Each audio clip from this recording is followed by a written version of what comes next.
किसी ने बड़ी कमाल की बात कही है कि इंसान पानी में गिरने से मरता नहीं है, बल्कि मरता तब है जब उसे तैरना नहीं आता।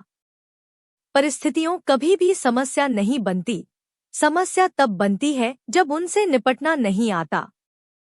यह कहानी एक दिव्यांग राजा की, जिसके राज्य में कहीं कोई समस्या नहीं थी, सब लोग खुश थे। ऊपर वाले को धन्यवाद करते थे कि कितने अच्छे राजा साहब आपने हमारी जिंदगी में भेजे हैं। उस राजा दिव्यांग था, उसकी एक आंख नहीं थी और एक पैर नहीं था। लेकिन राजा कुछ बात का कोई मलाल नहीं था। एक दिन राजा अपने महल की गैलरी में घूम रहा था और पोर्ट्रेट देख रहा था। जो शानदार पेंटिंग्स लगी थी उनको देख रहा था।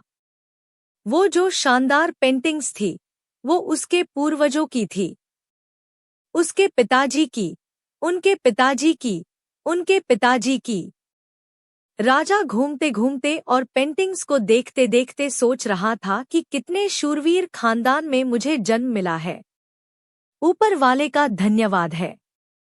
मेरे पिताजी इतने शूरवीर थे, उनके पिताजी इतने शूरवीर थे। वह देखता चला जा रहा था और जब आखिरी पेंटिंग को देखा और उसके बाद में खाली जगह को देखा तो चिंता में पड़ गया।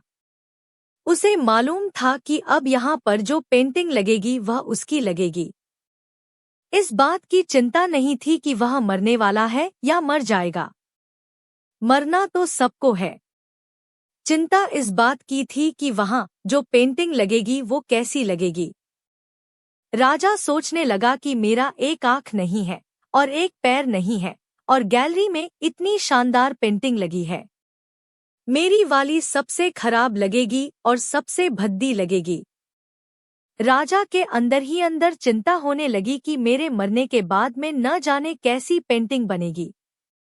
एक काम करता हूँ, मैं अभी जिंदा हूँ, इसी बीच में एक शानदार सी पेंटिंग बनवाता हूँ, ताकि कम से कम यह तो सुकून रहे कि मेरी अच्छी पेंटिंग वहां लगेगी।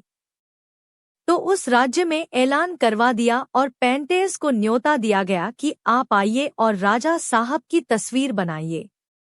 शानदार तस्वीर बनेगी तो शानदार इनाम भी मिलेगा। पेंटर्स आए और उन्हें मालूम था कि शानदार बनेगी तो शानदार इनाम मिलेगा, लेकिन शानदार बनेगी कैसे? राजा की एक आंख नहीं और एक पैर नहीं है, ऐसे राजा की क्या तस्वीर बनेगी? और पेंटर सोच रहे थे कि इनाम की बात छोड़िए, अगर खराब बन गई और राजा गुस्सा हो गया तो सजा मिलेगी। इसलिए बड़े बड़े चित्रकार भी आगे नहीं आए, हाँ नहीं भरी। तभी एक लड़का था, उसने बोला कि राजा साहब मैं आपकी पेंटिंग बनाना चाहता हूँ, लेकिन मुझे 24 घंटे का वक्त दीजिए। बड़े बड़े पेंटर्स आश्चर्य में पड़ गए कि लड़का क्या चाहता है, मतलब फांसी पर लटकाना चाहता है, राजा को गुस्सा दिलाना चाहता है, क्या पेंटिंग बनाएगा? राजा को भरोसा था, उसने बोला कि ठीक है, आप बना करके लाइए। अगले दिन वह लड़का पेंटिंग बना करके लाने वाला था और दरबार भर चुका था। दूर दूर से लोग आए हुए थे ये देखने के लिए कि लड़का क्या पेंटिंग बना करके लाएगा। और लड़का जब वह पेंटिंग बना करके लाया राजा की, तो हर कोई ताली बजाने लगा, सीटी बजाने लगा। राजा ने बोला, वह इससे अच्छी पेंटिंग तो उस गैलरी में भी नहीं है, ये पेंटिंग अब तक की बेस्ट है। राजा ने उस लड़के को बड़ा इनाम दिया। अब आप सोच रहे होंगे कि उस लड़के ने उस राजा की, जिसके एक आंख नहीं थी और एक पैर नहीं था, उसकी क्या पेंटिंग बनाई होगी। उस लड़के ने राजा को एक घोड़े पर सवार दिखाया। एक साइड से वह तस्वीर थी जिसमें एक पैर दिख रहा था और राजा तीरंदाजी कर रहा था, निशाना साध रहा था। और जब निशान साधा जाता है तो एक आंख बंद हो जाती है। वही वाली आंख बंद थी जो राजा की नहीं थी। इस तरीके से लड़के ने एक आंख बंद कर दी, एक ही पैर दिखाया, राजा को घुड़सवार दिखाए और निशानेबाज दिखाया।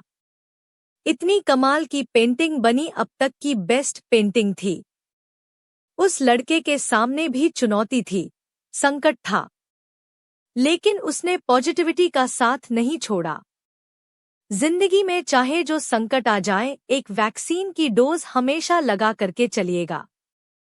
इसे पॉजिटिविटी की वैक्सीन कहते हैं और इसकी डोज रोजाना लगानी जरूरी है।